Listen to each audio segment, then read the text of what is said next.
During the weekly wrap-up, the new intern suddenly switched the projector to my attendance record. The eyes of the CEO and the entire company locked onto me in an instant. The intern, Madison, tilted her chin up with a smug grin and slammed a stack of photos onto the mahogany conference table. Nate, I'm reporting her. She's been using the company's luxury vehicle to pick up her kid every single day. It's a blatant misuse of company assets for personal gain. I move for immediate termination. Nate's face turned as dark as a thundercloud. I looked at this ambitious intern with a flicker of genuine pity. She was so desperate to climb the ladder she hadn't noticed the rungs were made of glass. The company car she was referring to? That was my Rolls-Royce Cullinan, a $300,000 piece of machinery. For the sake of closing deals and keeping the firm's image afloat, I had let the company use it for free for 2 whole years. The silence in the room was absolute, the kind of heavy quiet that precedes a storm. The central AC was humming at a steady 68 degrees, but a chill crept into my bones that had nothing to do with the temperature. It was the coldness of human nature. In the photos, the black Cullinan gleamed under the streetlights, parked in front of an elite private preschool. The angles were sharp, intentional, capturing me leaning down to lift my daughter, her small arms around my neck with the last 4 digits of the license plate clearly visible. Madison leaned her hands on the table, her face, young and flushed with the misplaced zeal of a corporate crusader, burned with a self-righteous fire. She looked at me as if I were a common thief caught with my hand in the vault. Nate, according to the employee handbook, company vehicles are strictly for business use. As a senior executive, Ms. Mercer shouldn't just be setting an example. She should be the standard. Instead, she's turned our most expensive client-facing asset into her personal nanny cam on wheels.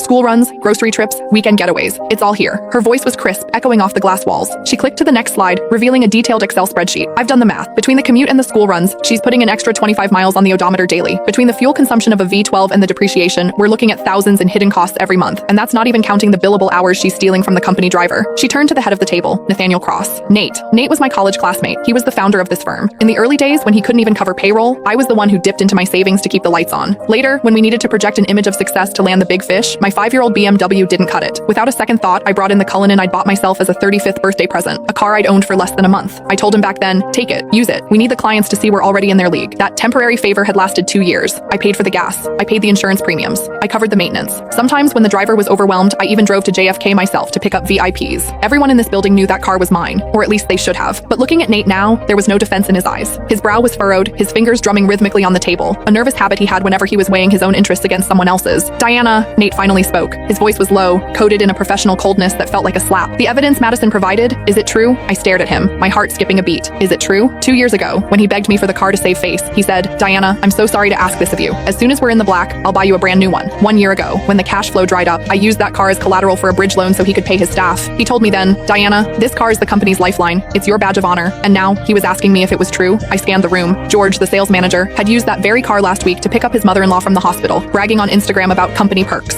Now he kept his head down, intently studying his legal pad. Sarah from HR, who asked for the keys every other month for supplies but really just wanted to cruise with her boyfriend, was looking at me with a sneer as if I were a white-collar criminal. It turns out that in the face of profit, kindness isn't just cheap, it's invisible.